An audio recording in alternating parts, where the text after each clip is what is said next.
안녕하세요. 네. 6월 5일 날 시행된 서울시 그다음 지방직 화학 문제 해설을 시작하도록 하겠습니다.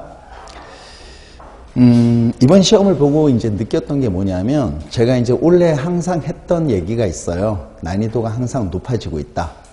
그래서 이번 시험도 한번 보니까 작년 6월 달 시험에 비해서는 난이도가 꽤 높았습니다. 그래서 물론 이제 다 평이하게 출제가 되긴 했어요. 그렇지만 한 2문제 정도는 되게 헷갈렸고요. 그 다음에 한 2문제 정도는 좀 이제 변별력을 가르는 그런 문제가 출제가 됐습니다. 그 다음에 평소 잘 다루지 않았던 그런 내용도 한 문제가 출제가 됐고요. 또 하나의 특징이 뭐냐면 단원이 이렇게 단원이 한 단원이 집중해서 출제가 되는 게 아니라 전 범위 내에서 아주 고르게 출제가 됐어요. 그래서 여러분들 다시 한번 말씀드리지만 기출문제라는 큰 틀 안에서 조금 뭐라 그러나 좀 다양하게, 그죠? 기출문제라는 그 큰 틀 안에서 조금 이제 폭넓고 다양하게 이제 공부를 해야 될 필요성이 있습니다. 네, 그러면 지금 그 문제들 좀 강조하면서 한 문제씩 한번 풀어 나가도록 하겠습니다. 물질 변화의 종류가 다른 거 금방 나오죠. 뭡니까? 물리적 변화와 화학적 변화죠. 물리적 변화와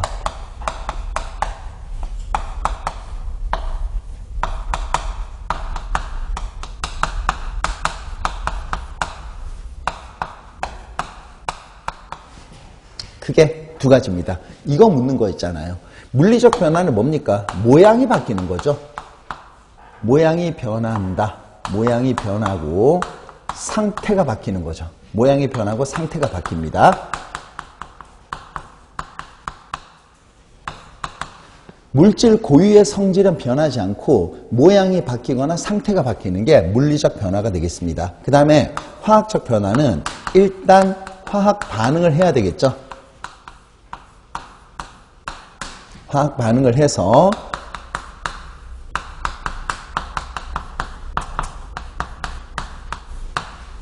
새로운 성분이 생성이 돼야 되는 거예요. 이렇게 되는 겁니다. 탄생한다, 생성한다. 그죠? 그래서 이게 이제 화학적 변화가 되겠습니다. 한번 해보면 여러분들 물이 끓는다. 뭡니까? 액체에서 기체로 기화되고 있는 거예요. 물리적 변화. 두 번째는 설탕이 물에 녹는다. 이거 지금 설탕이 물에서 반응하는 거 아니죠. 단지 녹아 들어가기만 하는 거죠. 이것도 물리적 변화. 세 번째는 드라이아이스가 이산화탄소로 고체가 기체로 승화가 된다. 이것도 상태 변화입니다. 4번은요. 머리카락이 탈색이 된다. 여러분들 1, 2, 3번이 물리적 변화면 4번 같은 경우는 찍고 나와야죠. 그죠? 근데 약간 백그라운드를 가지고 있는 게 좋긴 해요. 4번 같은 경우는요. 약간 생소한 보기인데 여러분들 지금 머리가 대부분 이제 보면 검은색이잖아요. 그죠? 그러면 과산화수소가 머리카락 속에 있는 색소를 파괴시키는 겁니다. 파괴하는 반응이 진행이 돼요. 됐죠? 이건 화학적 변화가 되겠습니다. 이제 뭐 백그라운드를 조금 더 가지고 있다면 이제 뭐 멜라닌 색소를 이제 파괴시킨다. 이렇게 이제 얘기할 수가 있거든요. 근데 과산화수소가 머리카락 속에 있는 색소를 파괴시키는 반응입니다. 요거는 화학적 변화가 되는 거예요. 됐죠? 그래서 1번의 정답은 4번이 되겠습니다. 2번입니다. 여러분들 용액의 총괄성이란 것의 정의가 뭡니까? 용질 입자수에 따라서 값이 달라지는 걸 용액의 총괄성이라고 얘기를 해요. 용질 입자수에 따라서, 그죠? 값이 달라진다. 대표적인 게 뭐가 있습니까? 증기압, 내림. 이제 우리가 다 공부할 거예요. 끓는 점 오름, 어는 점 내림, 삼투압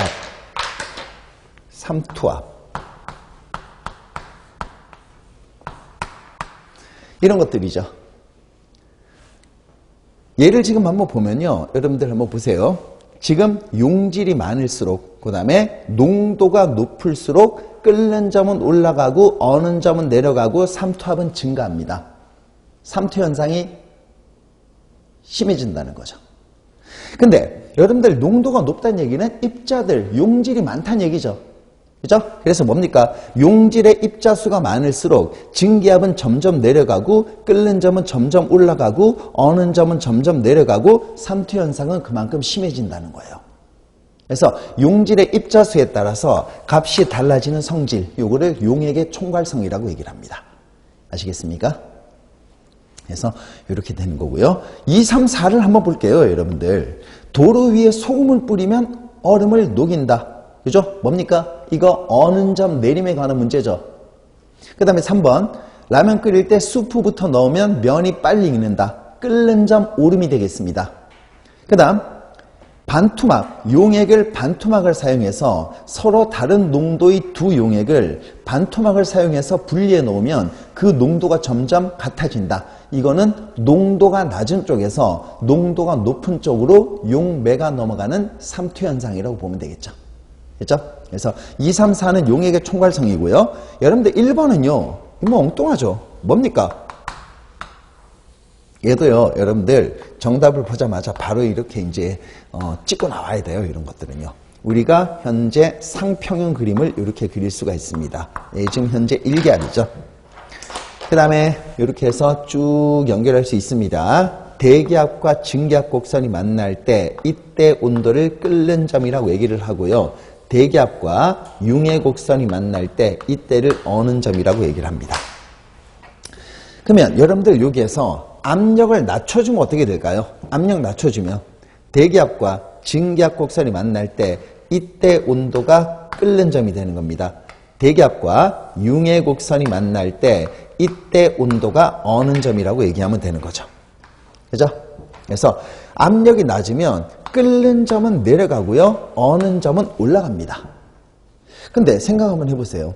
여러분들 산 위로 올라가면 올라갈수록 공기는 희박해지죠. 그죠? 공기가 희박해지면 산 위로 올라간다는 것은 공기의 압력은 낮아진다는 거예요. 됐나요? 그러면 압력이 낮아지면 끓는 점이 내려가는 겁니다. 끓는 점이 내려가면 낮은 온도에서 라면이나 밥이 익는다는 얘기죠. 그죠? 설 익는다, 덜 익는다 그런 얘기가 되겠습니다. 됐죠? 이거는 용질 입자수하고 아무 상관이 없죠? 압력을 높이고 낮음에 따라서 끓는 점과 어는 점이 어떻게 바뀌는가 요거를 얘기하고 있는 거니까. 되나요? 이거는 뭐 용액의 총괄성 뭐 이거하고는 아무 상관이 없는 겁니다. 그래서 정답은 1번 나오는 겁니다. 네. 조금 좀 생소한 그런 문제가 된 거죠. 3번입니다. 강철 용기 속에 암모니아가, 그죠? 여러분들, 완전히 분해가 됐다. 그 완전히가 이제 키포인트가 되는 거예요, 사실은요. 그죠? 암모니아가 분해되면 질소기체하고 수소기체로 분해가 되거든요. 근데 여기서 지금 완전히 다 분해가 됐습니다. 그 말은 이 암모니아 기체가 있는데, 암모니아 기체가 이렇게 질소 기체하고 수소 기체로 완전히 분해가 됐을 때 각각의 부분 압력을 한번 구해봐라 이런 문제거든요. 그러면 생각 한번 해보세요. 여러분들 부분 압력 구하는 공식이 뭡니까? 부분 압력 구하는 공식 전체 압력 곱하기, 그죠?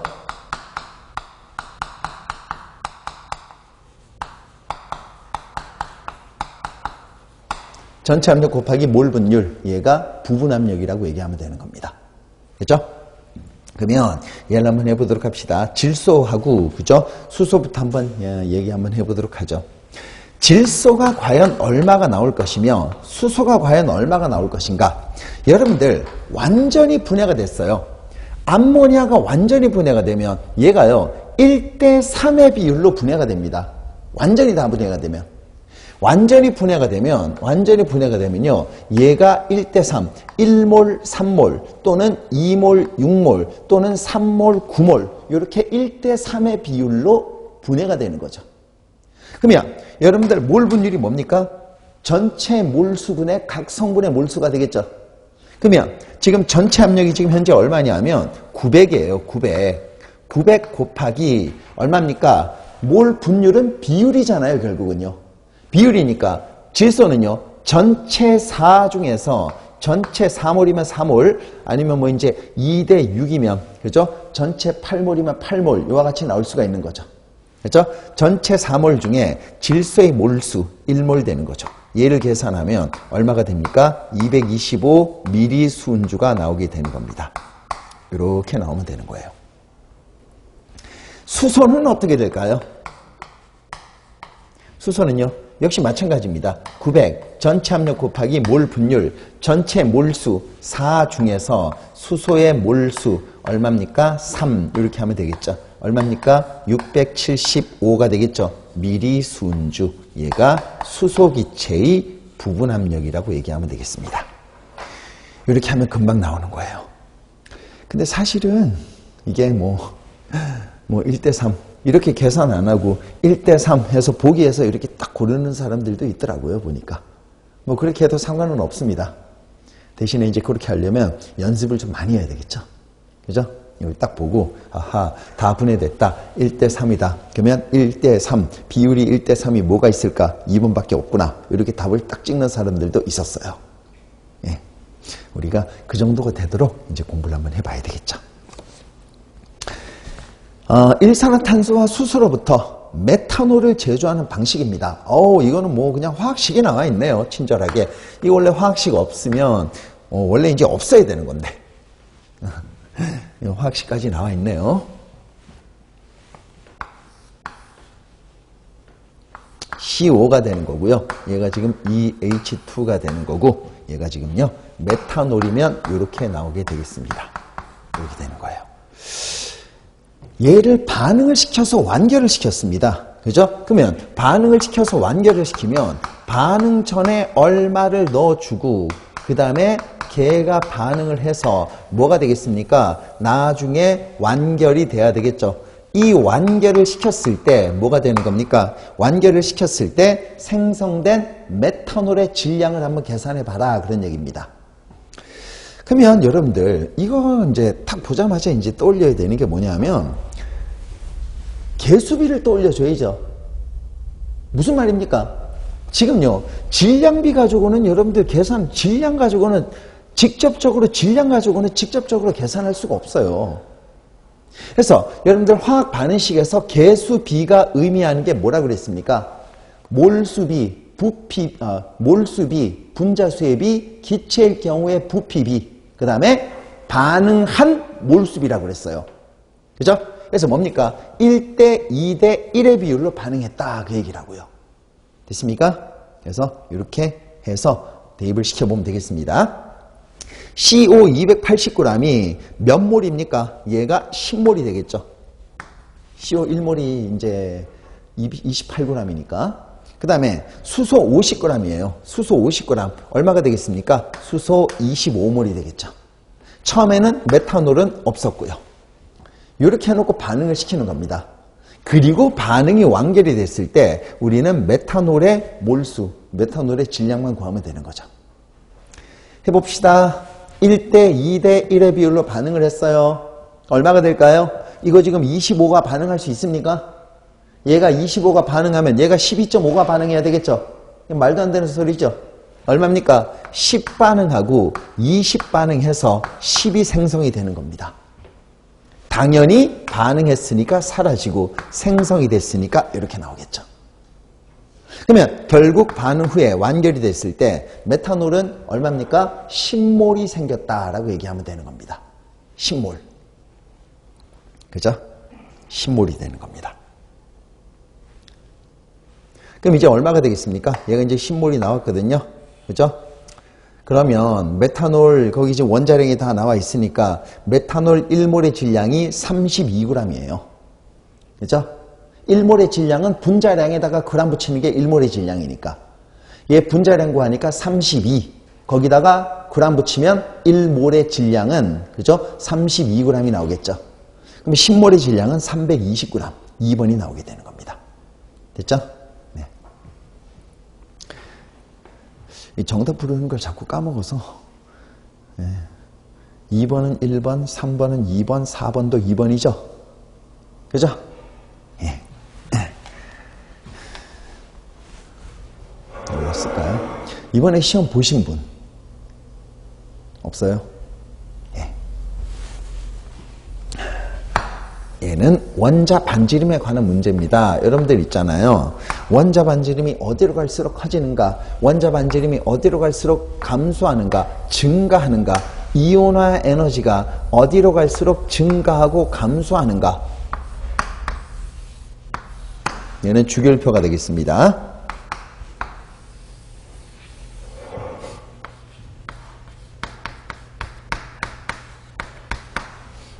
네, 이거는 이온화 에너지. 왜냐? 이온화 에너지 문제도 나와 있으니까. 볼게요. 여러분들 그냥 결론적으로 얘기합시다. 이거 어차피 우리가 다 공부하게 될 거예요. 예? 예. 근데 여러분들 지금 완전히 처음이라고는 생각을 안 해서 지금 풀고 있는 건데. 그죠? 예, 한번 봅시다. 한번 보도록 할게요. 반지름은요, 왼쪽 아래로 갈수록 반지름은 증가합니다. 왼쪽 아래로 갈수록 반지름은 증가해요. 그죠? 그 다음에 뭡니까? 반지름과 이온화 에너지는 반비례 관계입니다. 오른쪽 위로 갈수록 이온화 에너지가 증가합니다. 이렇게 얘기할 수 있는 거예요. 그 다음에 여러분들 이렇게 해놓고 이제 문제를 한번 풀어보도록 할게요. 먼저 이온화, 자 한번 봅시다. 같은 쪽에 있는 원소들은 원자 번호가 커질수록 원자 반지름이 증가한다. 당연히 같은 쪽이니까 원자 번호가 증가할수록 이 원자 반지름이 증가하는 거 맞겠죠? 그 다음 같은 주기에 있는 원자들은요, 원자 번호가 증가할수록 원자 반지름은 감소해야 되겠죠? 그죠? 기억 맞고 니은 틀렸습니다. 그 다음 전자 친화도는 뭡니까 여러분들? 전자 친화도의 정의, 이것도 이제 우리가 할 건데, 전자 친화도는요, 여러분들 원자가 전자 얻어서 음이온이 되기 위해서 방출하는 에너지를 전자 친화도라고 얘기합니다. 그죠? 그래서 어떻게 되냐면 여러분들 음이온과 양이온이 반대가 되겠죠? 그럼 뭐가 되겠습니까? 여러분들 보세요. 원래 이온화 에너지, 요거 한번 이렇게 한번 해봅시다. 원래 이온화 에너지는요, 양이온화 에너지예요. 양이온화 에너지. 그럼 생각 한번 해보세요. 여러분들 양이온이 되려면 에너지를, 양이온은 전자 잃어야지 양이온 되는 거죠. 전자 띄어내야 양이온 되는 거죠. 그러면 전자 띄어내려면 에너지를 흡수해야 될까요? 방출해야 될까요? 당연히 에너지를 흡수해서 그 에너지로 전자를 띄어내면 양이온 되는 거예요. 그죠? 그래서 뭐가 되겠습니까? 양이온, 여기다 한번 적어볼까요? 비교를 한번 해봐야지. 그래서 이온화 에너지는 양이온화 에너지가 되는 건데, 뭐가 되겠습니까? 전자, 기체상태 중성원자가 있습니다. 기체상태 중성원자가 전자 중성원자에서 전자 1몰을 띄어내서 플러스 1가 양이온으로 만들기 위해서 플러스가 되는 거죠. 플러스, 뭐가 되는 겁니까? 플러스 흡수하는 에너지를 이온화 에너지라고 얘기하는 거예요. 여기 되겠습니다. 요거 정의되겠습니까? 그러면 전자 친화도하고 이온 에너지는 서로 반대 관계라고 보면 되는 거예요. 전친으로 쓸게요, 그냥. 전자 친화도는 뭐냐면, 아니, 전자 띄어낼 때, 전자 잃을 때 에너지를 흡수했으면 전자 얻을 때는 에너지를 방출해야 되겠죠? 그게 전자 친화도입니다. 그래서 뭐가 되냐면, 얘는요, 전자, 기체상태 중성원자가 있습니다. 기체상태 중성원자가 전자 얻어서 음이온이 될 때 방출하는 에너지, 얘를 뭐라고 얘기한다? 전자 친화도라고 얘기를 하는 거예요. 됐죠? 얘를 전자 친화도라고 얘기를 합니다.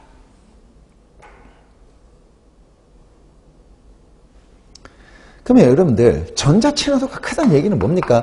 전자 친화도가 크다는 얘기는 전자 얻기가 쉬워요. 전자 얻기 쉽다.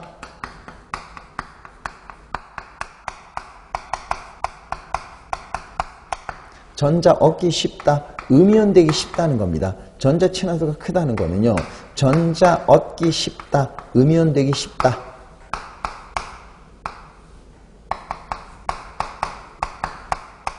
설명하려면 이 시간이 너무 오래 걸리니까 전자 친화도가 크다는 얘기는 그죠? 크다는 얘기. 이거 크다는 것을 표시 한번 해볼까요? 전자 친화도가 크다는 얘기는 전자 얻기 쉽다, 음이온되기 쉽다는 겁니다. 전자 얻기 쉽다, 음이온되기 쉽다. 그러면 여러분들 주기율표상에서 어디로 갈수록 전자 얻기가 쉬워요? 왼쪽 아래로 가면 전자 잃어버리고 양이온되기 쉽죠. 그 다음 오른쪽 위로 갈수록 전자 얻어서 음이온되기 쉽죠. 그러면 전자 얻기 쉽다, 전자 얻기 쉬운 거예요. 이 위로 갈수록 그만큼 전자 친화도 역시 커지는 거예요, 사실은요. 그죠? 위로 갈수록 전자 친화도가 커지는 건데 사실은 여러분들 여기서 예외가 있습니다. 어디서 예외를 보이냐면 이것도 나중에 이제 다 하게 될 텐데, 리튬에서 2죽이라 그랬죠. 예를 들어서 2죽이면 리튬에서 베릴륨으로 갈 때 한번 꺾이게 돼 있어요. 원자 번호가 커질수록 오른쪽으로 갈수록 더 큰 양의 값을 갖는 게 아닙니다. 그죠? 그래서 리튬보다는 베릴륨이 전자 친화도가 작아요, 여러분들.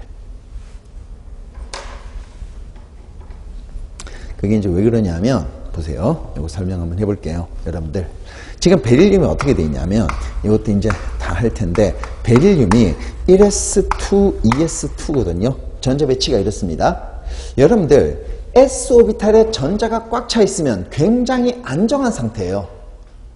s나 p오비탈에 전자가 꽉 차 있으면 굉장히 안정한 상태입니다. 헬륨, s오비탈에 전자 꽉 차 있어요. 네온, p오비탈에 전자 꽉 차 있죠. s오비탈이나 p오비탈에 전자가 꽉 차 있으면 굉장히 안정한 상태입니다. 이와 같이 안정한 상태가 되어버리면 이때는 전자 얻는 것도 싫어하고 전자 잃는 것도 싫어해요. 그죠? 그래서 얘는요, 전자 얻기 쉽다는, 전자 얻는 걸 싫어한다는 거예요. 그죠? 전자 얻는 걸 싫어합니다. 전자 얻는 걸 싫어한다. 음이온되기 싫어한다는 거예요. 그죠? 그래서 전자 친화도는 베릴륨의 전자 친화도가 작습니다. 리튬보다는요. 아시겠죠? 그래서 S나 p오비탈에 전자가 꽉 차 있으면 굉장히 안정한 상태다. 그죠? 그래서 베릴륨도 굉장히 안정한 상태. 안정하다는 얘기는 그냥 그 상태로 머물러 있고 싶어 하는 거지, 전자 얻는 거 싫어합니다. 전자 얻기가 어려워요. 전자 친화도는 작아지는 겁니다. 리튬보다는 베릴륨의 전자 친화도가 더 작아요. 아시겠죠? 그래서 디귿은 틀린 보기입니다. 왼쪽에서 오른쪽으로 갈수록 더 큰 양의 값을 갖는 게 아닙니다. 베릴륨이 전자 친화도가 더 작습니다. 헬륨은요, 리튬보다 1차 이온 에너지가 더 크다. 그죠? 뭐가 되겠습니까? 이거 뭐 그릴 필요 없었네. 헬륨은 지금 현재 뭡니까? 1주기예요. 1주기. 그죠? 그 다음에 리튬은 뭡니까? 2주기가 되겠죠? 2주기가 되겠죠? 뭡니까? 위로 올라갈수록 이온 에너지가 증가하는 거잖아요. 그죠? 위로 올라갈수록 이온 에너지가 증가한다. 헬륨은 리튬보다 1차 이온 에너지가 크다. 이거 맞습니다. 정답은 기역, 리을 2번이 되겠죠. 그래서 여기서 강조하고 싶은 거는 이 내용을 조금 강조하고 싶었어요. 이 내용을 조금 강조하고 싶었어요. 일단 여기서 키포인트는 요겁니다.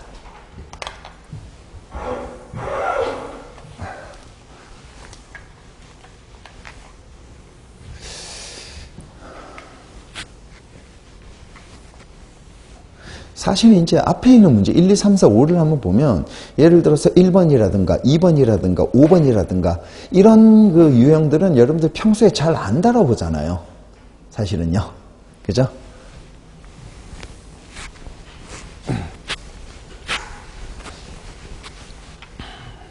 6번입니다. 무극성 문자 대칭 구조를 골라보라, 그런 얘기예요. 무극성 문자 대칭 구조를 한번 골라봐라. 대칭 구조, 여러분들 SO2는 이렇게 생겼습니다. SO2는 구분형으로 생겨서 얘 비대칭 구조입니다. 그 다음에 CCl4는요, 얘는 메테인하고 똑같은 구조가 되겠죠. CCl4는 메테인하고 똑같은 구조가 되겠습니다. 요거는요 대칭 구조라고 얘기하면 되겠죠. 그 다음 3번입니다. HCl이에요. HCl, 극이 생기면 극성 문자니까 얘는 뭐 대칭 비대칭을 보기 전에 당장 수소보다 염소가 전자를 더 잘 잡아당기죠. 전자를 잘 잡아당기면 염소 쪽으로 전자가 쏠리게 돼 있어요. 염소 쪽으로 전자가 쏠리면 염소는 전자 얻는 결과가 돼서 마이너스가 되고 수소는 전자 잃는 결과가 돼서 플러스가 되는 거죠. 극성입니다. 그죠? 그 다음 SF6는 뭡니까? 얘는 정팔면체 대칭구조입니다. SF6 정팔면체 대칭구조. 그렇죠? SF6는 정팔면체 대칭구조가 돼서 이놈의 구조는 이와 같은 구조가 되는 거예요. 정팔면체 대칭구조가 돼서 이와 같은 구조가 되는 겁니다. 대칭구조 뭐가 있겠습니까? CCl4하고 SF6 두 가지가 있습니다. 정답은 4번입니다. 됐습니다. 7번이에요. 탄소, 수소, 산소로 이루어진 화합물 X23g을 완전 연소시켰더니 CO2가 44g과 H2O 27g이 생성이 됐어요. 화합물 X의 화학식입니다. 얘 이제 무슨 말이냐면 여러분들 지금 있잖아요. 탄소, 수소, 산소로 되어 있는 화합물이 있어요. 얘가 지금 현재 23g이 되어 있습니다. 요놈의 화학식을 한번 골라보래요. 그죠? 아니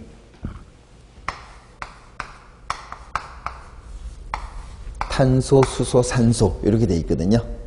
그러면 얘를 한번 골라보면 여러분들 화학식을 갖다 구하려면 X, Y, G 얘들의 몰수만 구하면 되겠죠. 그죠? 근데 몰수만 구하면 되는 건데 X의 몰수, 탄소의 몰수는 뭡니까? 탄소 원자량분의 탄소 질량, 수소의 몰수는 수소 원자량분의 수소의 질량, 산소의 몰수는 산소 원자량분의 산소의 질량이라고 보면 되는 겁니다. 이렇게 나오는 거죠. 그러면 요거 한번 해봅시다. 이제 여기서 이제 우리가 그죠? 각각의 질량만 구하면 되는 거예요.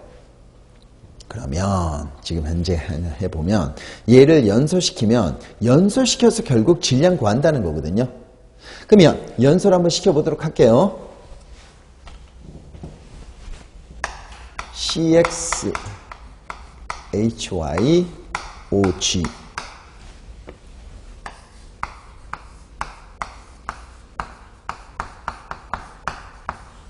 연소를 시키면 이와 같이 되는 거니까. 연소를 시켜서 여러분들 보세요. 탄소는 전부 다 1로 갔고요. 수소는 전부 다 1로 갔습니다. 그죠? 그러면 바로 이 CO2 질량을 이용해서 탄소 질량 구할 수 있고 H2O 질량 이용해서 수소 질량 구할 수 있다. 이거는 우리가 지난 시간에 했었어요. 그죠? 그러면 얘가 얼마가 되겠습니까? 봅시다. 탄소 질량 구하는 거예요. 탄소 질량 어떻게 구하는가? 탄소 1몰 속에 CO2 1몰 속에 탄소가 1몰 있습니다. 근데 CO2 1몰의 질량은 분자량 44에다가 그람 붙이는 게 1몰의 질량. 탄소 1몰의 질량은 원자량 12에다가 그람 붙이는 게 1몰의 질량이에요. 즉 44g 속에 12g이 지금 들어가 있다는 겁니다. 그죠? 근데 지금 문제는 CO2가 44g이 생성이 됐네요, 지금. 그죠? 그럼 CO2가 44g이 생성이 됐으니까 뭐 탄소 질량은 자동적으로 12g이 나오겠네요, 여기서는요. 그죠? 그래서 탄소 질량은 자동적으로 12g이 나오게 되는 거다. 그 다음 이제 우리가 H2O 질량을 이용해서 수소 질량을 한번 구해봐야 됩니다. 수소 질량 한번 구해봐야 되는데 얘를 갖다가 한번 보면 봅시다. 지금요.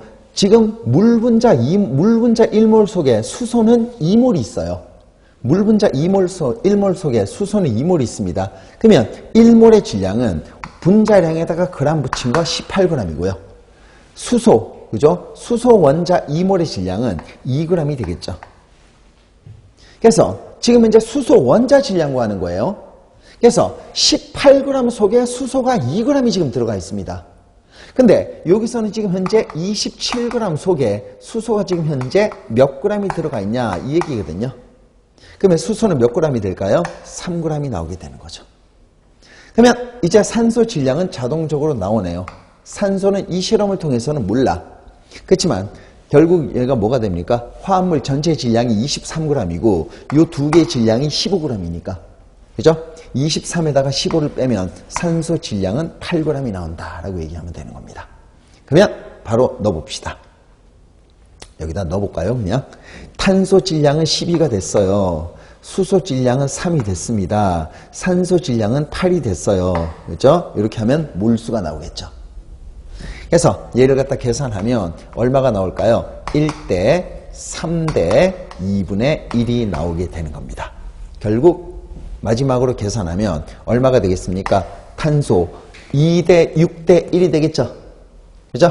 그래서 2대 6대 1이 되는 겁니다. C2H6O가 되는 거죠. 됐습니까? 정답은 3번 나오는 겁니다.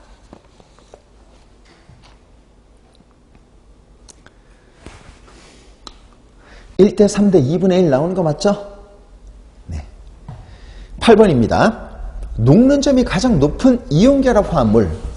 이게 지금 현재 뭐냐면 녹는 점이 가장 높은 이온결합 화합물 이렇게 되어 있는데요. 얘가 이제 KCl이거든요.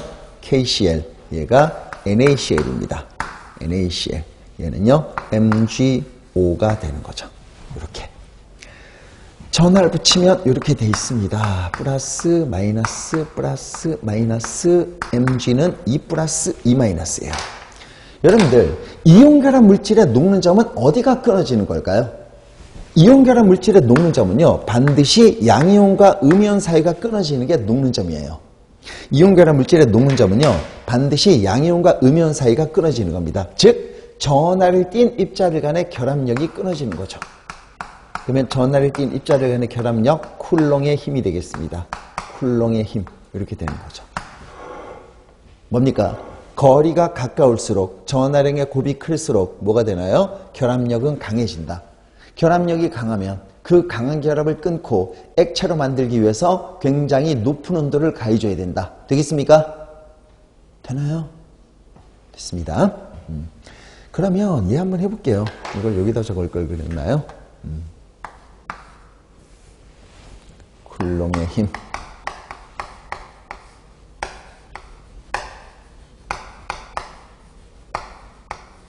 이렇게 되는 거예요. 그럼 어떻게 되냐면 한번 봅시다. 지금 솔직히 말하면 거리가 미치는 영향보다는 전하량의 곱이 미치는 영향이 훨씬 더 커요. 사실은요. 얘 이제 어떻게 되냐면 얘는 3주기입니다. Na 3주기, 그죠? F는 2주기, Cl은 4주기, 그죠? 칼륨은 4주기고 Cl은 3주기예요. 나트륨은 3주기고요. Cl은 3주기입니다. Mg도 3주기고요. 산소는 2주기예요. 그죠? 뭐가 되겠습니까? 여러분들 얘하고 비교 한번 해보세요. 이 두 개는요. 이 두 개는 얘하고 비교했을 때 전하량의 곱도 적어요. 거리도 멀어요. 그러면 얘들은 결합력이 굉장히 약하다는 얘기죠. 되겠습니까? 결합력이 약하다는 얘기예요. 그죠? 거리도 멀어. 전하량의 곱도 작아. 마그네슘에 비해서. 산화 마그네슘에 비해서. 그죠? 그럼 뭐가 되겠습니까? 얘가요. 그죠? 이 두 개 중에 한 개가 정답이겠네. 그러면 마그네슘 3주기, 나트륨 3주기, 플로린 2주기, 산소 2주기. 거리 차이는 거기서 거기. 됐죠? 근데 전하량의 곱이 벌써 4배가 차이가 나고 있어요. 그죠? 그러면 이 결합력이 훨씬 더 강하다고 봐야 되겠죠. 그래서 산화 마그네슘의 결합력이 훨씬 더 강하니까 이 강한 결합을 끊고 액체로 만들기 위해서 굉장히 높은 온도를 가해주면 된다. 녹는 점은 높은 겁니다. MgO. 정답은 4번이에요. 됐죠? 9번은요, 여러분들 사실은 공부를 많이 한 학생들은 어떻게 풀었냐면, 이제 보통 이제 화학을 갖다가 이제 좀 많이 공부한 학생, 그죠? 이런 학생들은 이거를 이렇게 푸는 사람들도 있을 거예요. 한눈에 쳐다보고. 보세요. 한눈에 지금 딱 보니까 얘가 2, 2, 1. 지금 여기가 지금 현재 5개니까 정수가 안 나오죠. 정수로 나오게 하기 위해서 가장 작은 2를 곱했어요. 그죠? 이거 아직 적지 마세요. 2를 곱했습니다. 2 곱하니까 수소는 4개. 질소가 4개가 됐어. 질소가 4개. 이렇게 하고 나니까 정답이 나왔잖아. 그죠? 네, 근데 여러분들 이거는요, 한눈에 보이지 않습니다. 그죠? 한눈에 보이진 않으니까 이거는 사실은 저는 미정계수법을 되게 싫어하거든요. 근데 이거는 어쩔 수 없이 미정계수법을 쓸 수밖에 없는 문제였어요. 그래서 미정계수법을 우리가 한번 계산 한번 해보도록 합시다.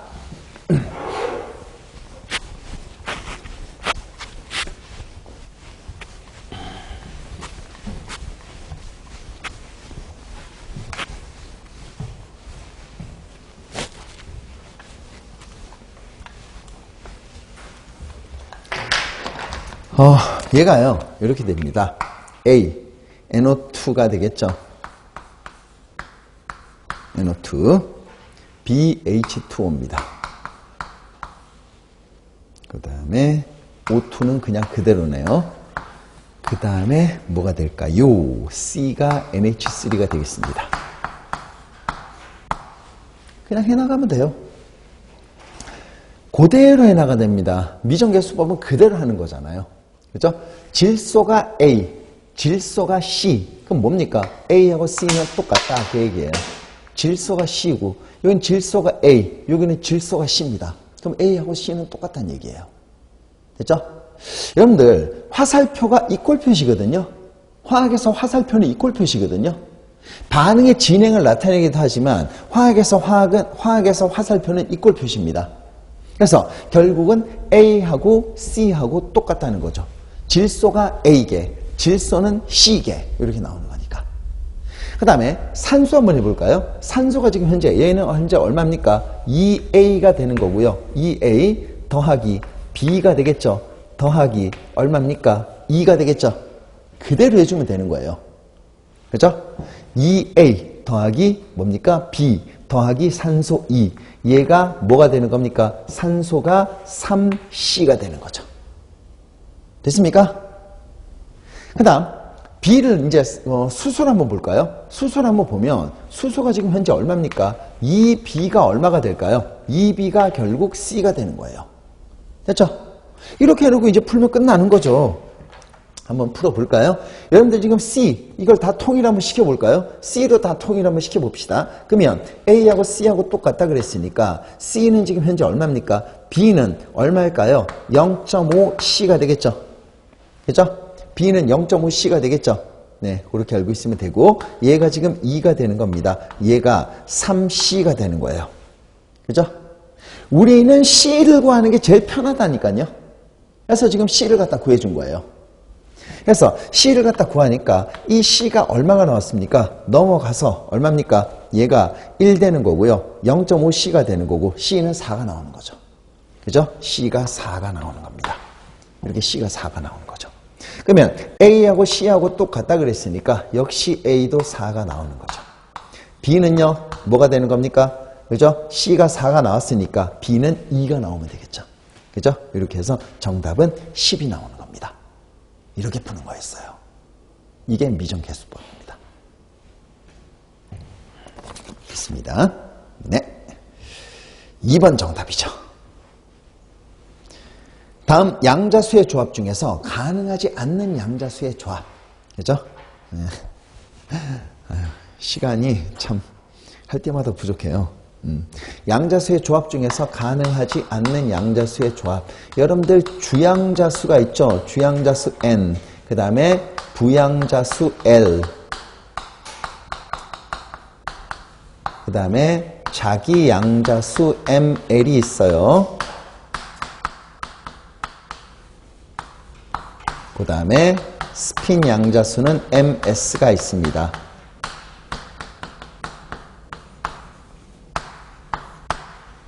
그 다음에 주양자수.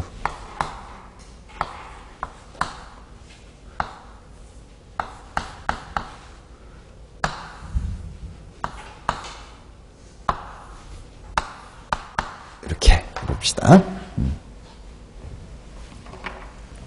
주양자수는 뭡니까? 껍질을 나타내는 거죠. 주양자수는 껍질을 나타내는 겁니다. 그래서 얘가 첫 번째 껍질, 두 번째 껍질, 세 번째 껍질, 네 번째 껍질. 됐죠? 부양자수는 뭡니까? 오비탈의 각 운동량이 되겠죠? 그죠? 뭐가 되겠습니까? S는 0이고, P는 1이고, D는 2고, F는 3이 되는 겁니다. 자기양자수는요, 요거는 기억하고 있어야 되겠죠? 마이너스 부양자수에서 플러스 부양자수, 요거 기억하고 있으면 되겠습니다. 스핀 양자수는 뭡니까? 플러스 마이너스 2분의 1. 모든 스핀 양자수가 똑같다는 겁니다. 됐죠? 그러면 1번이 뭐가 될까요? 1번은요, 2P가 되겠죠? 2P. 그죠? 그 다음에 2번 제껴놓고요. 3번, 4번 보도록 합시다. 3번이 뭐가 되나요? 3번은요, 3D가 되겠네요. 4번은요, 4F가 되겠네요. 2번이 왜 틀렸습니까? 2번이요. 얘가 지금 양자수가 어떻게 되어 있냐면 3, 0, 마이너스 1, 플러스 2분의 1 이렇게 돼 있어요. 이런 식으로 나와 있습니다. 이거 왜 안 될까요? 자기양자수는 마이너스 부양자수에서 플러스 부양자수 이걸로 끝이 나야 되겠죠. 여기에 맞지 않잖아요. 그죠? 그래서 틀린 겁니다. 정답은 2번이에요. 이런 문제는 빨리 풀어줘야 되겠죠. 그죠? 구리에 대한 설명으로 옳지 않는 것을 찾아보라고 그랬습니다. 얘는요.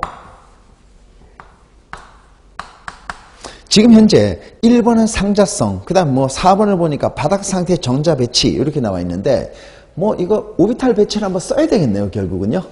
그죠? 전자가 29개예요. 그러면 아르곤 18이 나오고요. 그 다음에 4S가 먼저 채워지고요. 그 다음에 3D가 채워지는데요. 문제가 뭡니까? 3D의 전자가 4개 또는 9개가 채워지면 우리는 전자를 4S에서 1개를 빼서 이렇게 채웁니다. 이거 기억하셔야 돼요. 중요하게 쓰입니다. 그죠? 그러면 이제 오비탈 상자성 반자성을 따지기 위해서 또 이제 얘도 오비탈도 한번 채워봐야 되겠네요. 네, 이렇게 나오면 되겠습니다. 그럼 뭐가 될까요? 전자 4S는 이렇게 채워졌습니다. 그 다음 여러분들 S는 오비탈이 1개고 P는 오비탈이 3개고 D는 5개고 F는 7개다. 이것도 기억하고 있잖아요. 그죠? 그럼 지금 현재 D가 지금 현재 오비탈이 5개 나왔습니다. 전자는 10개가 채워져야 돼요. 그죠? 그럼 전자 10개 채워봅시다. 전자가 채워질 때는 한쪽 방향으로 채워지고 그 다음에 나머지 방향으로 전자가 채워진다. 요거거든요. 그러면 얘가 얼마가 되겠습니까? 첫 번째는요.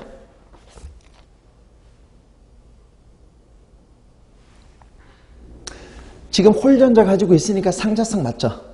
그죠? 네, 1번 맞습니다. 산소와 반응해서 산화물을 형성을 한다. 산소와 반응해서 산화물을 형성을 한다. 이거 맞습니다. 산소와 반응해서 산화물을 형성한다. 이거 맞죠? 그죠? 그 다음에 여러분들 산화하고 환원의 정의가 뭡니까? 이거 미리 한번 해볼까요? 여러분들 산화하고 환원의 정의가 뭘까요? 산화의 의미가 있고요. 환원의 의미가 있습니다.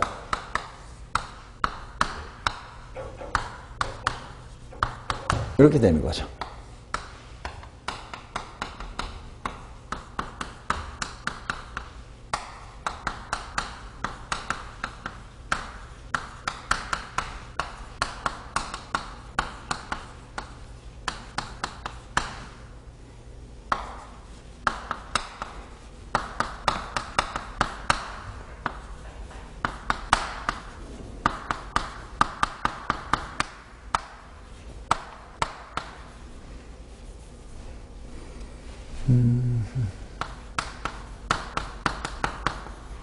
이렇게 되는 거거든요.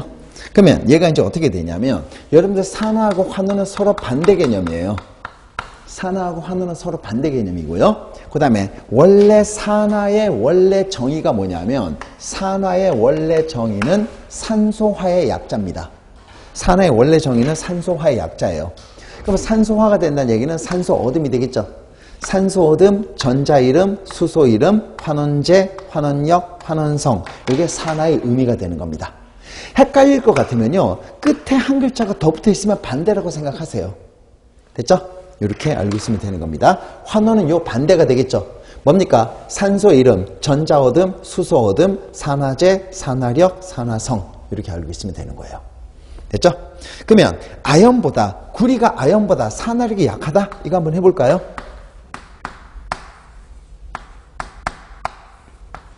얘 어떻게 될까요? 여러분들 이거 생각 한번 해볼게요.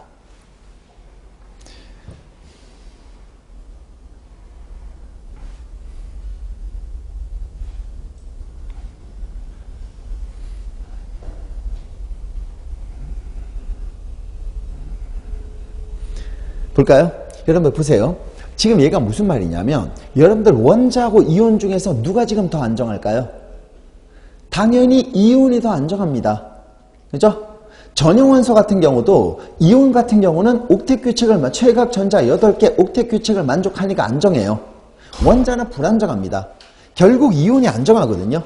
이온이 안정하니까 항상 안정해지기 위해서 노력을 하는 겁니다.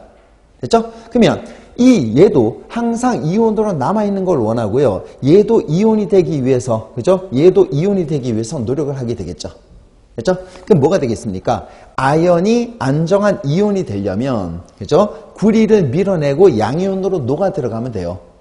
그죠? 그럼 뭐가 되겠습니까? 아연이 구리를 밀어내고 양이온으로 녹아 들어가면 되는 건데, 아연이 구리를 밀어내려면 아연이 구리보다 힘이 더 세야 돼요. 반응성이 더 커야 돼요. 근데 실제로 아연이 구리보다 반응성이 더 큽니다. 그래서 아연이 구리를 밀어내고 이온으로 녹아 들어갑니다. 그 다음에 구리는요, 구리는 금속 원자로 쫓겨나오게 되는 거예요. 됐죠? 그럼 이제 얘가 뭐가 되겠습니까? 얘는요, 아연은 전자 잃어가지고, 양이온이니까 전자 잃어가지고 산화가 된 겁니다. 구리는요, 전자 2개 잃은 상태에서 전자 잃지 않는 상태로 바뀌었어요. 그죠? 그럼 얘가 뭐가 될까요? 얘는요, 전자 얻은 거죠. 얘는요, 환원되는 겁니다. 됐나요? 그 다음에 얘는 산화가 됐으니까 뭐가 되겠습니까? 얘는 환원력이 되겠죠. 아연은 환원제로 작용합니다. 구리는요, 산화제로 작용을 하는 거죠. 이렇게 되는 겁니다. 됐죠? 결국은 무슨 말입니까? 아연이 환원제로 작용하고 환원력이 더 크고, 그죠? 환원성이 더 큽니다. 구리는요, 산화제로 작용하고 산화력이 더 크고, 그죠? 그 다음 뭡니까? 산화제로 사용되고 환원력이 더 크고 환원성이 더 말이 자꾸 꼬이네요. 구리는 산화제로 작용하고 산화력이 더 크고 산화성이 더 크다는 겁니다. 됐죠? 그러면 아연하고 구리 중에서 누가 산화력이 더 강합니까? 구리가 산화력이 더 강해야 되겠죠? 됐죠? 구리가 산화력이 더 강합니다. 네.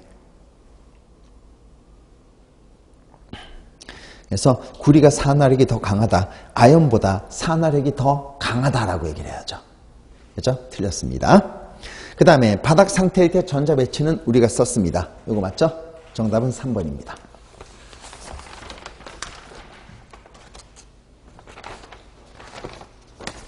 12번이에요.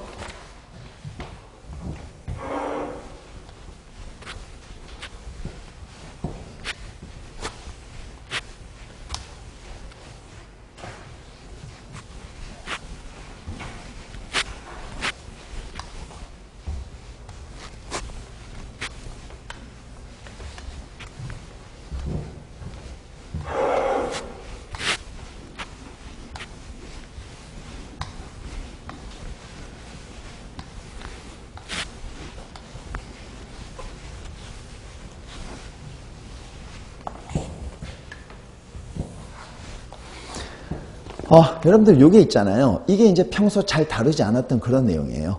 광학 스모그. 볼게요. 여러분들 이게 지금 뭐냐면 이렇게 이제 진행이 됩니다. 보통 공기 중에 질소 산화물이 있어요. 얘가 뭐가 되냐면 얘가 산소하고 만나서 뭐가 만들어집니까? 이 NO2가 만들어집니다. 그죠? 그 다음 요 NO2가 어떻게 되냐면 요 NO2가 그죠? 자외선 UV 정도의 강력한 에너지를 흡수를 합니다. 흡수를 해서 얘가 어떻게 해요? 산소 원자가 만들어지는 거예요.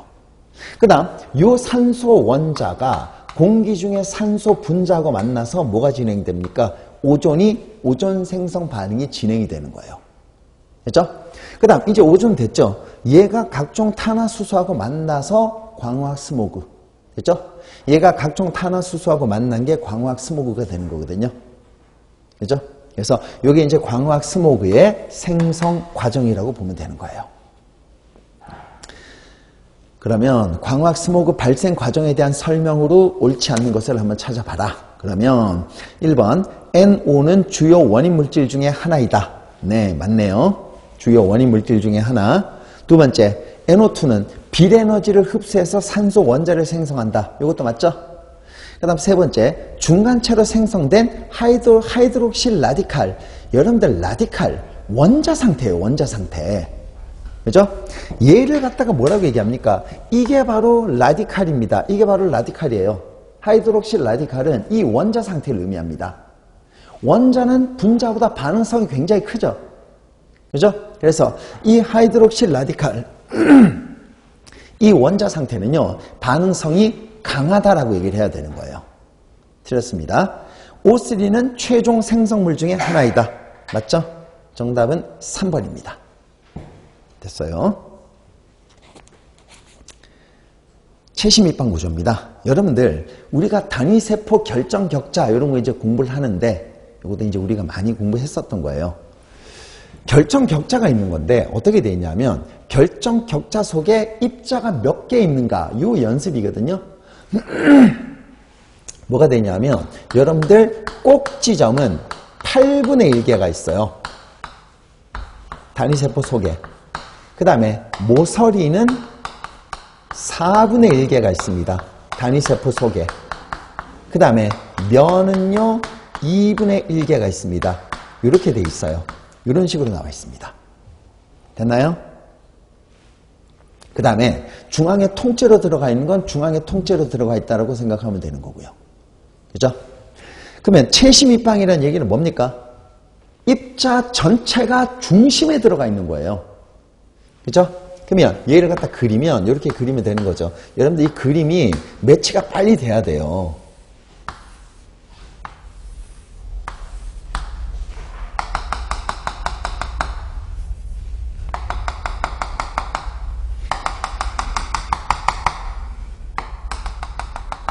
어떻게 돼 있었냐면 얘가요. 그죠? 체심이라는 얘기는 뭡니까? 밑에 꼭지점 4개가 있고요. 그죠? 위에 꼭지점 4개가 있습니다. 밑에 꼭지점 4개, 위에 꼭지점 4개. 입자 전체가 하나의 중심에 다 들어가 있는 거. 얘를 입자 전체가 중심에 들어가 있다. 체심이라고 얘기하는 거예요. 그러면 체심입방 구조에서 입자 수가 과연 얼마가 나올까요? 여기다 쓰면은 안 보이겠죠? 얼마입니까? 밑에 꼭지점 4개, 위에 꼭지점 4개, 꼭지점 8분의 1이 8개가 있는 거죠. 요거 더하기. 입자 전체가, 그죠? 중심에 다 들어가 있다. 입자 전체, 한 개가 중심에 다 들어가 있으니까, 체시밀방에서 입자 수는 2개라고 얘기하면 되겠습니다. 됐나요? 네. 그래서 정답은 2번 나오는 겁니다. 네, 14번이에요. ICl4-입니다. 이건 이렇게 하면 되겠죠? 이것도 연습 많이 했었어요.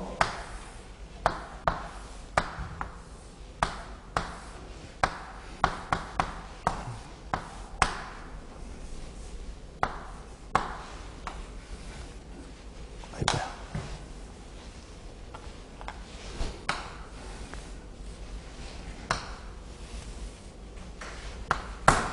이렇게 됩니다. 그러면 ICl4는 이렇게 돼 있는 거예요.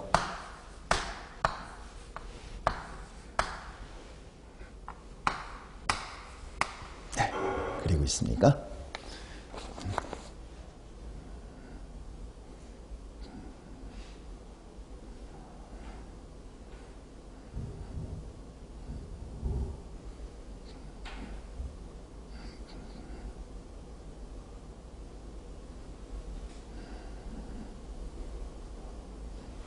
그러면 얘 한번 볼게요. 얘 뭐가 되겠습니까? 여러분들 얘가 평면 사각형 맞죠? 얘는 평면 사각형, 대칭이니까 무극성 맞습니다. 되나요? 됐고요. 그 다음에 여러분들 중심 원자의 형식 전화가 얼마가 되겠습니까? 지금 아이오딘의 형식 전화입니다. 형식 전화는 뭡니까?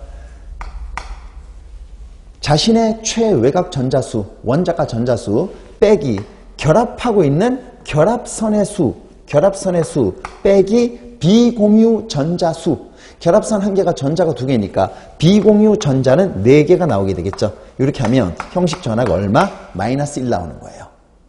됐죠? 그래서 얘도 맞습니다. 그 다음에 3번 평면 사각형 구조 맞습니다. 그 다음 모든 원자가 8전자 규칙, 옥텟 규칙을 만족합니다. 8전자 규칙이라는 얘기는 옥텟 규칙을 만족을 하는가 안 하는가 그걸 묻는 거예요. 그죠? 얘 지금 옥텟 규칙 만족합니까? 전자가 12개인데 만족하는 거 아니죠? 예, 틀렸습니다. 네. 15번은 저쪽으로 한번 가볼게요.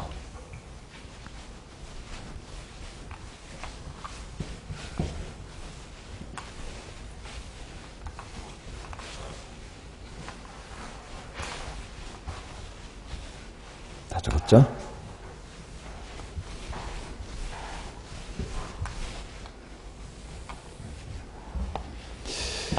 15번입니다. 네.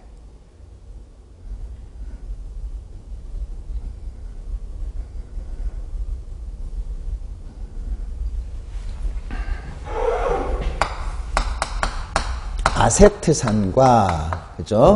NaOH의 중화 반응이에요.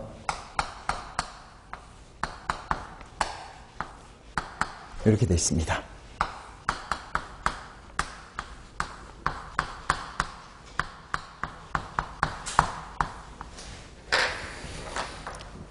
얘가 지금 뭐냐면요. 지금 사실은 우리가 얘기하는 거, 지금 얘가 산, 염기, 중화 반응이 맞겠죠. 근데 지금 현재 알짜 이온 반응식이에요. 이게 먼저 이거 한번 써볼게요. 우리가 요에다가 한번 써보겠습니다. 원래 지금 우리가 얘기하던 거 HCl 더하기 NaOH 얘들이 중화 반응을 하면 얘가 이제 어떻게 되냐면요. 얘는 Na 플러스가 되고 Cl 마이너스가 되고 H2O가 되겠습니다. 됐죠? 얘는 원래 강산이기 때문에 얘는 이온화가 너무 잘 돼 있는 상태. 얘도요, 이런 식으로 돼 있습니다. 그러면 얘가 지금 뭐냐면 얘는 뭐가 되겠습니까? NA는 강염기로부터 온 거예요. CL은 강산으로부터 온 겁니다. 그죠? 그래서 뭡니까? 강산, 강염기는 이온화가 너무나 잘 돼요. 이온화가 너무나 잘 되니까, 그죠? 얘는 그냥 계속해서 이온 상태로 남아있는 거 좋아하는 거죠. 그죠? 이온 상태로 남아있는 거 좋아합니다. 그래서 얘는 그냥 아무런 변화가 없어요. 보통 중화 반응의 알짜 이온 반응식은 뭡니까? 알짜 이온이란 얘기는 뭡니까? 반응에 직접 참여하는 이온을 알짜 이온이라고 얘기를 해요. 그죠? 반응에 직접 참여하는 이온을 알짜 이온이라고 얘기를 하거든요. 그래서 요걸 지금 한번 보니까 뭐가 되겠습니까? 여기서 알짜 이온은요, 얘가 되겠죠. 수소 이온 1몰과 OH-1몰이 만나서, 그죠? 물 분자 1몰이 만들어지는 거. 요게 중화 반응의 알짜 이온 반응식이라고 얘기할 수가 있는 겁니다. 됐죠? 왜냐? Na 플러스는 강염기로부터 왔고요. Cl 마이너스는 강산으로부터 왔어요. 강염기는 이온화가 되는 거 좋아하니까 계속 이온 상태. Cl도 계속 이온 상태로 남아있는 겁니다. 됐죠? 그럼 뭡니까? 얘들은 왼쪽이나 오른쪽이나 아무런 변화가 없어. 결국 중화 반응은요. 수소 이온 1몰과 OH-1몰이 만나서 물 분자 1몰이 만들어졌을 때 이때 결국 이게 바로 중화 반응의 알짜 이온 반응식이라고 얘기할 수 있는 겁니다.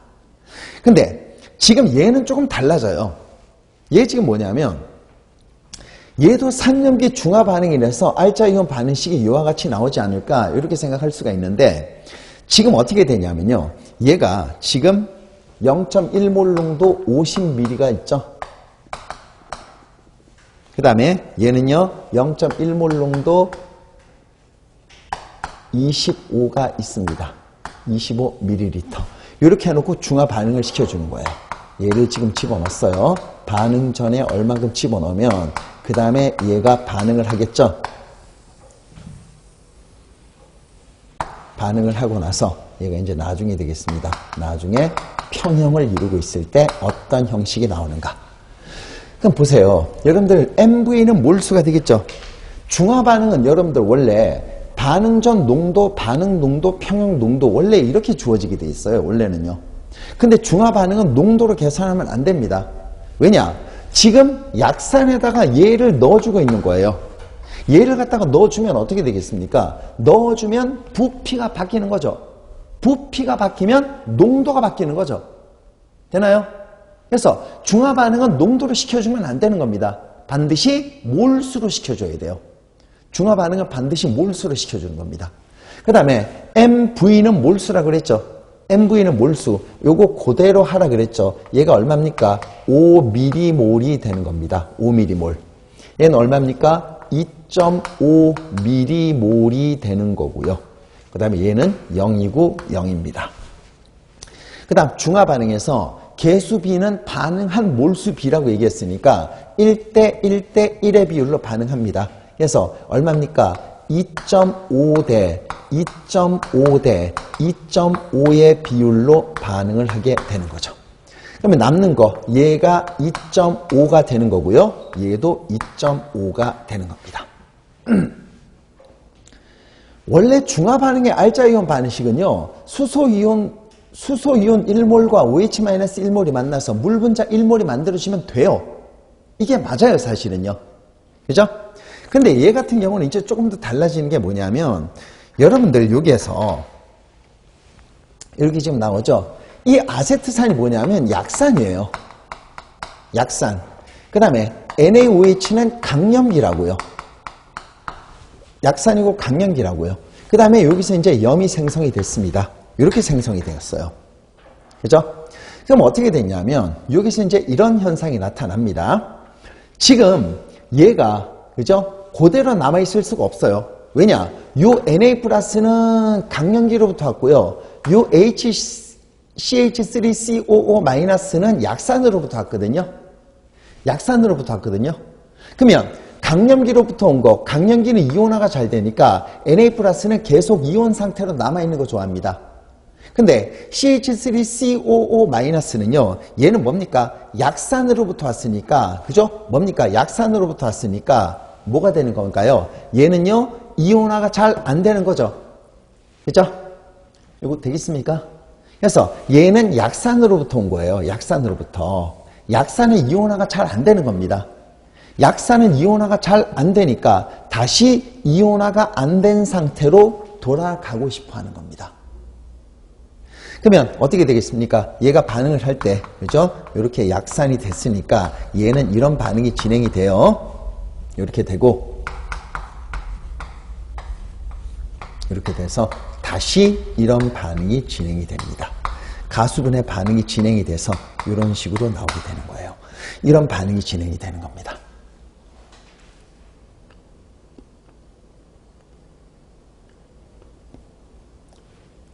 그래서 결국 여러분들 알자 이온 반응식이라는 거, 알자 이온이라는 거는 반응에 직접 참여하는 이온을 알자 이온이라고 얘기하는 거죠. 그죠? 그럼 결국 뭐가 되겠습니까? 반응에 직접 참여하는 이온 뭐가 될까요? 얘도 결국은 이 두 개가 결국 반응에 직접 참여하는 게 되겠습니다. 얘들도 반응에 직접 참여하고 있잖아요. 그죠? 얘들 두 개도 반응에 직접 참여하고 있으니까 뭐가 되겠습니까?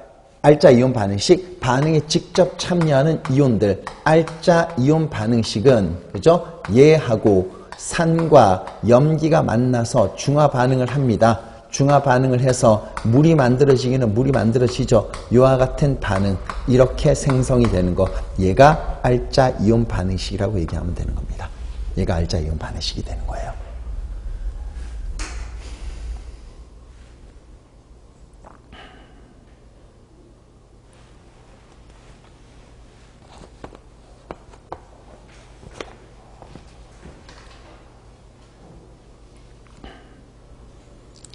(15번은) 3번이 되는 겁니다. 그 다음 여러분들 16번은요. 분자쌍 중에 성질이 다른 이성질체에 관한 거. 여러분들 이게 사실은 깊이 있게 들어가면 16번 굉장히 어려운 문제예요. 그죠? 그렇지만 공무원 시험은 절대 그렇게 들어가면 안 됩니다. 여러분들 있잖아요. 구조 이성질체는 뭐냐면 모양이 달라서 성질이 달라지는 게 구조 이성질체예요. 그 다음에 이성질체가 크게 구조 이성질체와 입체 이성질체로 나눌 수가 있거든요.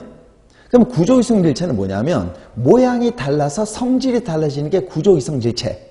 그 다음 입체 이성질체는요. 기하 이성질체, 광학 이성질체, 얘들을 입체 이성질체라고 얘기를 합니다. 그죠?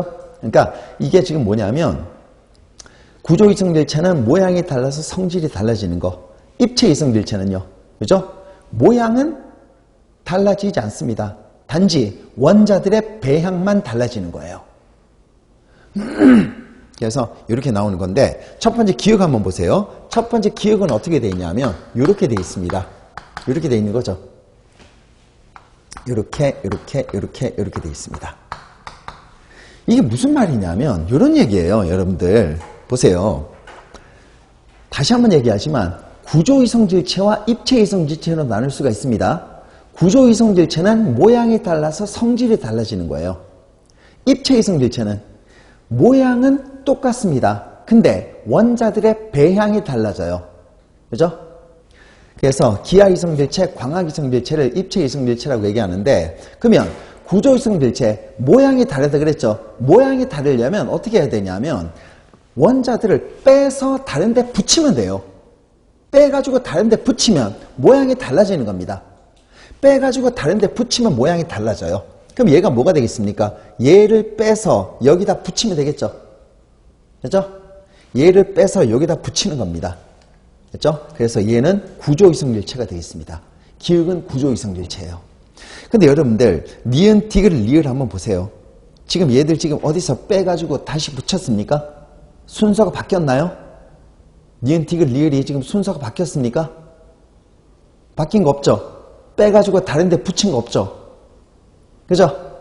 그래서 기역은 구조이성질체고요. 나머지는 전부 다 입체이성질체라고 보면 되는 거예요. 아시겠어요? 16번은 그렇게 풀어야 됩니다. 빨리 풀어야죠.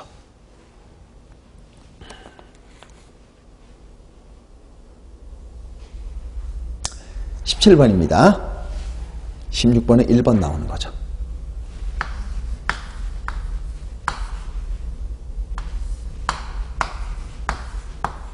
오존이 산소가 되고 있고요. 델타 H는 0보다 작습니다. 이렇게 나오고 있습니다. 그러면 얘가 이제 뭐가 되냐면 한번 보세요. 지금 보기를 보니까 얘 지금 현재 평형입니다. 평형의 위치를 오른쪽으로 이동시킬 수 있는 방법을 찾아보라고 그랬어요. 이 문제가 평형의 위치를 오른쪽으로 이동시킬 수 있는 방법을 한번 찾아보라고 그랬습니다. 그죠? 한번 찾아볼게요. 그러면요. 뭡니까? 지금 현재 보기를 보니까 온도 나와 있죠. 그 다음에 여러분들 용기의 부피를 2배로 증가시킨다는 얘기는 압력을 낮춘다는 얘기죠. 부피가 2배가 된다는 얘기는 압력은 낮아진다는 거거든요. 압력과 부피는 반비례한 거니까. 됐습니까? 그래서 부피하고 압력은 반비례한 거니까 부피를 2배로 증가시켰다는 얘기는 압력을 반으로 감소했다는 겁니다.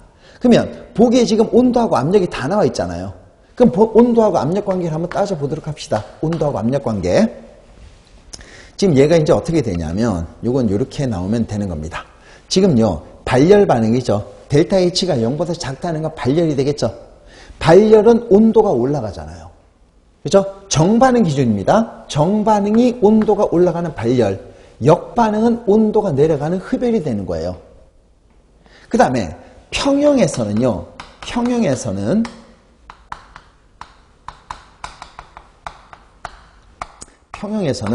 압력과 몰수는 비례 관계입니다. 압력과 몰수가 비례해요. 평형에서는요. 그럼 얼마가 되겠습니까? 압력과 몰수가 비례하니까, 그죠? 생성물로 갈수록 몰수가 증가하고 있죠. 생성물로 갈수록 몰수가 증가한다. 생성물로 갈수록 압력이 증가한다. 그죠? 그 다음에 반응물로 갈수록 몰수가 감소한다. 반응물로 갈수록 압력이 감소한다. 이 얘기예요. 되겠습니까? 압력과 몰수가 비례한 거니까. 그러면 평형의 위치를 오른쪽으로 한번 옮겨봅시다. 평형을 갖다가 르샤틀레 원리를 저는 항상 청개구리 법칙이라고 얘기를 해요. 반대로 간다는 거죠. 농도를 높여주면 농도를 낮춰주는 쪽으로, 온도를 높여주면 온도를 낮춰주는 쪽으로, 압력을 낮춰주면 압력을 높여주는 쪽으로, 이렇게 반대로 간다는 겁니다. 이게 이제 평형 이동의 원리거든요. 그럼 첫 번째, 산소를 제거하면 어떻게 되겠습니까? 여기서 산소 제거, 빨간 걸로 할게요. 산소를 제거하면 어떻게 될까요? 산소를 제거하면 산소가 사라졌으니까 다시 산소가 생겨나야 되겠죠? 오른쪽으로 평형 이동이 일어나는 겁니다. 그 다음 여러분들 온도를 낮추면 어떻게 될까요? 온도 낮춰주면 반대입니다. 온도가 올라가는 쪽으로 가야 되겠죠? 온도 낮춰주면 온도가 올라가는 정반응 우세입니다. 얘도 오른쪽으로 평형 이동하는 거 맞죠? 그 다음 용기의 부피를 2배로 증가시킨다는 얘기는 압력을 반으로 감소한 거예요. 용기 부피를 2배로 증가시켰다는 얘기는 압력을 반으로 감소한 겁니다. 그러면 압력을 감소시키면 압력이 증가하는 쪽으로 가야 되겠죠? 그렇죠? 압력이 증가하는 정반응 우세, 평형은 오른쪽으로 이동을 합니다. 여러분들 근데 이런 문제 보자마자 대뜸 그냥 바로 4번 찍고 나와야 되겠죠? 그죠? 뭐가 되겠습니까? 촉매는 평형 이동하고 아무런 상관이 없는 거죠. 평형에 도달하는 시간만 단축을 시키는 거지 촉매는 평형 이동하고는 아무런 상관이 없다는 거예요. 됐습니까?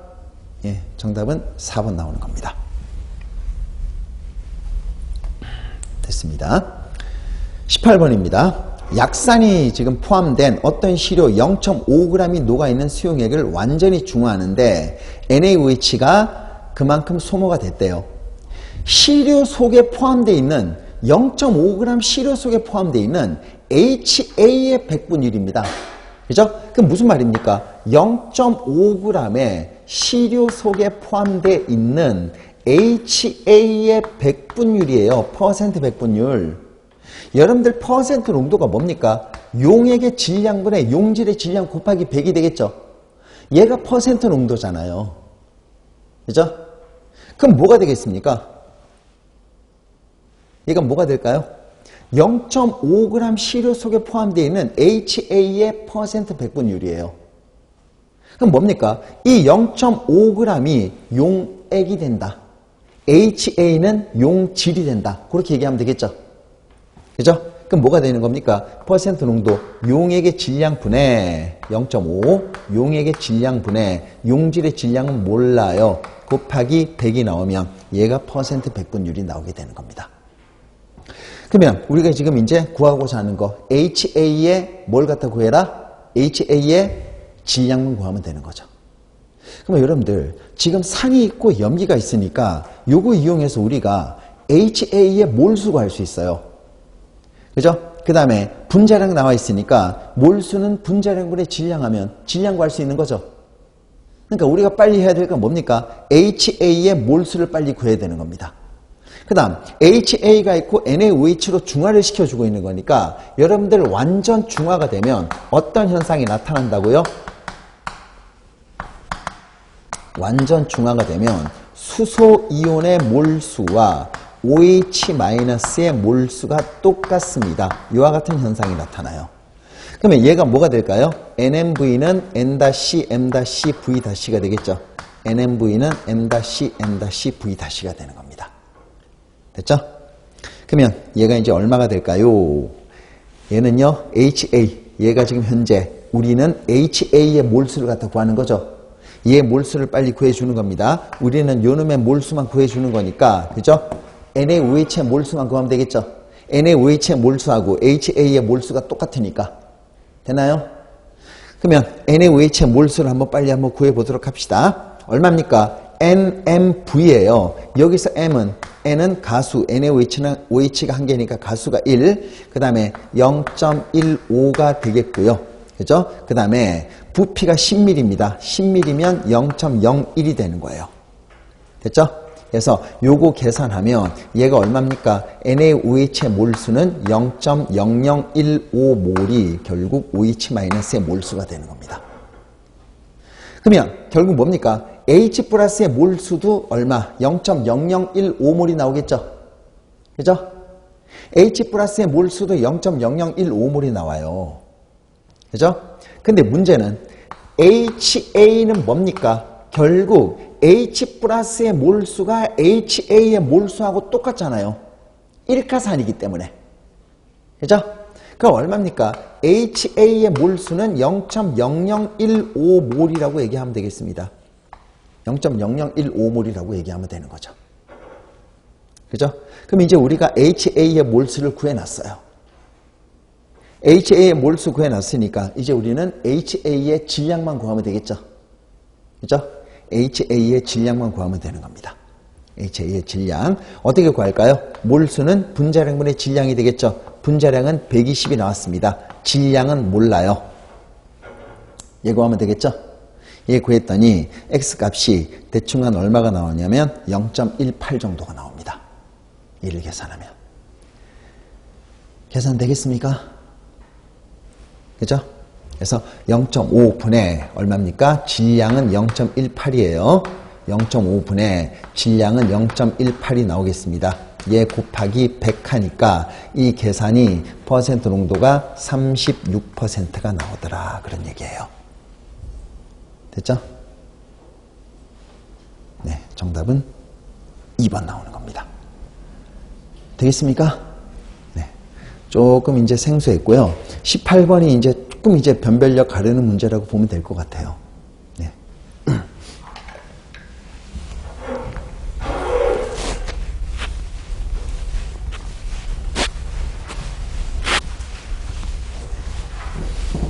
그러니까 결국 이번을 한번 보니까 약간 미정계수법 맞추는 거 있죠. 미정계수법 맞추는 거하고 이성질차가 조금 헷갈렸을 거고요. 그 다음에 이제 15번 알짜 이온 반응식하고 18번 요 문제가 조금 이제 변별이 됐을 겁니다. 19번입니다. 이 1차 이온 에너지를 나타낸 거예요. 근데 여러분들 한번 보세요. 지금 A가 N입니다. B가 N 플러스 1이에요. C는요 N 플러스 2입니다. D는요 N 플러스 3이에요. D는 N 플러스 3이 된다. 이렇게 얘기하면 되는 거죠. 그럼 얘를 가만히 한번 보니까 전부 다 연속된 원자들이네요. 다 연속된 원자들이네요. 연속된 원자들이고 문제는 뭐냐면 그죠? 문제는 뭐냐면 2, 3주기예요. 2, 3주기. 그죠? 근데 A, B는 1000단이고 C, D는 100단입니다. 그럼 뭡니까? A하고 B가 1000단이니까 A하고 B가 2주기고요. C하고 D가 3주기가 되겠죠. 그럼 바로 나왔잖아요, 이제. 그죠? 바로 나온 거죠. 2에서 3주기 연속된 원자니까 뭐가 되겠습니까? 여기서 지금 현재 이온 에너지가 제일 크고요. 얘가 이온 에너지 2주기에서 이온 에너지가 제일 크고 그 다음 바로 3주기로 이렇게 넘어가야 되는 거죠. 이거 되겠습니까? 연속된 원자 번호니까. 그죠? 연속된 원자 번호고 얘는 2주기가 되는 겁니다. 그 다음에 얘는 3주기가 되는 거니까.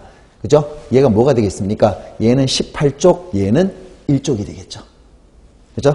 그럼 2, 3주기니까 얘는 1쪽이니까 얼마가 되겠습니까? 1쪽. 나트륨 9. 11번이 나오겠죠? 그 다음에 얘는 얼마입니까? N은 전부 다 9네요. N은 전부 다 9. N은 전부 다 9가 되겠습니다. 그러면 얘 9번이 뭐가 될까요? 플로린 9번이 되겠죠. 얘는요 네온 10번이 되는 거고요. 얘는요 나트륨 11번이 되는 거고요.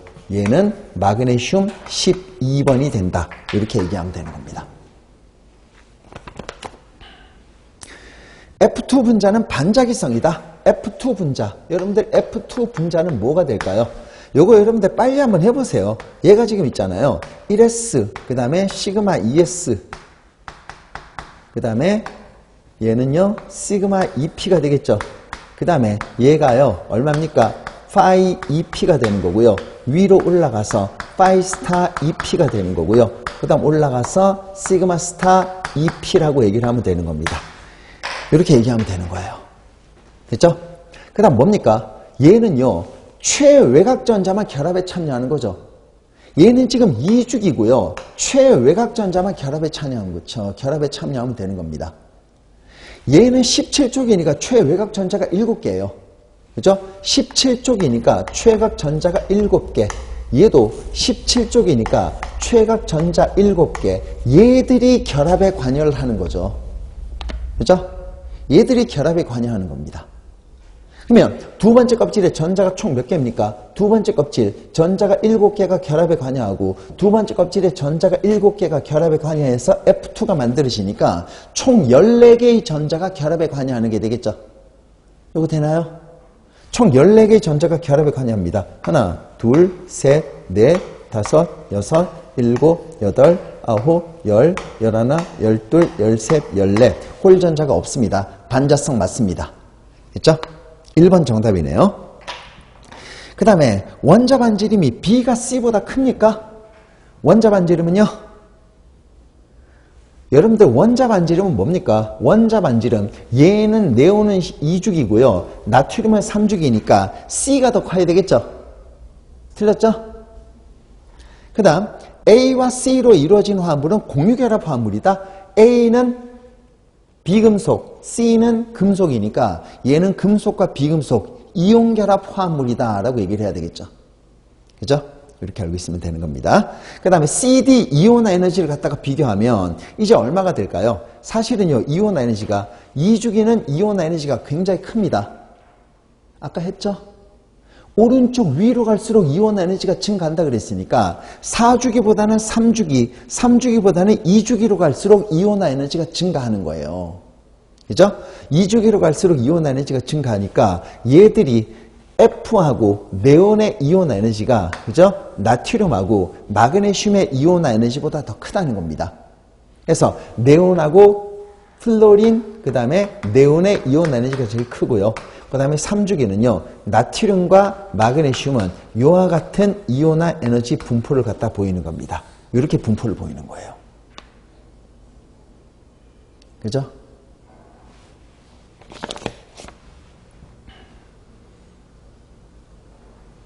이게 1차 이온 에너지 그래프가 되겠습니다.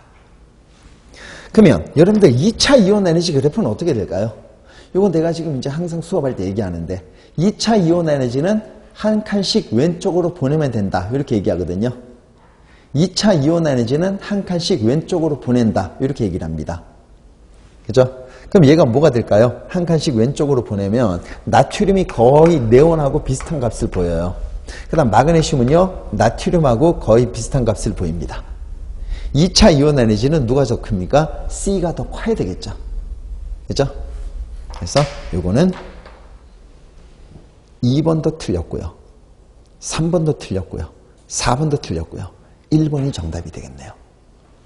됐습니까?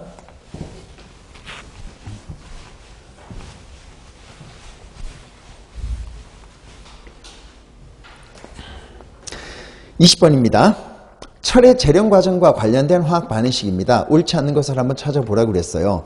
근데 여러분들 한번 보세요. 보기를 한번 보니까 가에서 탄소의 산화수, 그죠? 그 다음 4번을 보니까 다에서 칼슘의 산화수. 우리 칼슘, 산화수를 한번 다 한번 구해볼게요. 그러면요. 가를 지금 보면 탄소하고 산소하고 만나서 뭐가 만들어지냐면 CO.가 만들어지는 거고요. 나는 지금 뭐냐면요. 나는 이거는 철의 재련 과정이죠.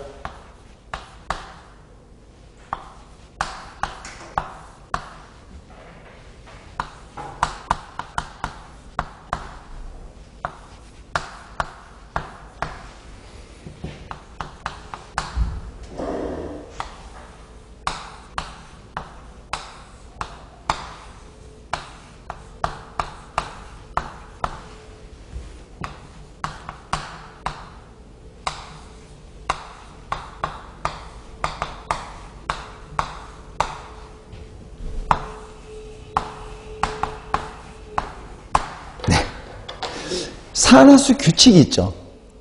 뭡니까? 호돈수 물질의 산화수는 0이에요. 그 다음에 이온의 산화수는 자신의 전하고 똑같습니다. 1조금 플러스 1, 2조금 플러스 2, 13조금 플러스 3, 17쪽에서 플로린의 산화수가 마이너스 1이에요. 그 다음 화합물에서 산화수의 총합은 0이 되겠죠. 그 다음 수소의 산화수는 플러스 1입니다. 근데 금속 수소화물에서 수소의 산화수는 마이너스 1이 나오는 거고요. 산소의 산화수는 마이너스 2입니다. 근데 뭡니까? 산소는 예외가 조금 있어요. OF2 같은 경우는 플러스 2입니다. 과산화물 같은 경우는 마이너스 1이에요. 약간 예외가 있습니다. 그러면 가에서 산화수가 증가합니까? 호돈수 물질의 산화수는 0이니까 그죠? 산소는 마이너스 2가 되고 화합물에서 산화수의 총합은 0이 나와야 되니까 이렇게 나오면 되겠죠. 되나요? 그럼 뭐가 되겠습니까? 가에서 탄소의 산화수는 증가한다. 이거 맞겠죠?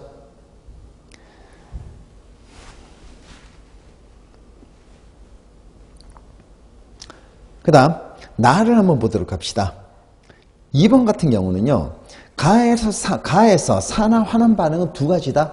일단 가는 산화수가 변화됐으니까 일단 산화환원 반응 맞습니다. 2번 같은 경우는요. 얘는 쉽죠. 뭡니까? 얘는 산소를 잃어가지고 환원이 됐고요. 얘는요. 산소를 얻어가지고 얘는 산화가 된 겁니다. 되나요? 그래서 얘는 산화환원 반응. 이것도 맞네요.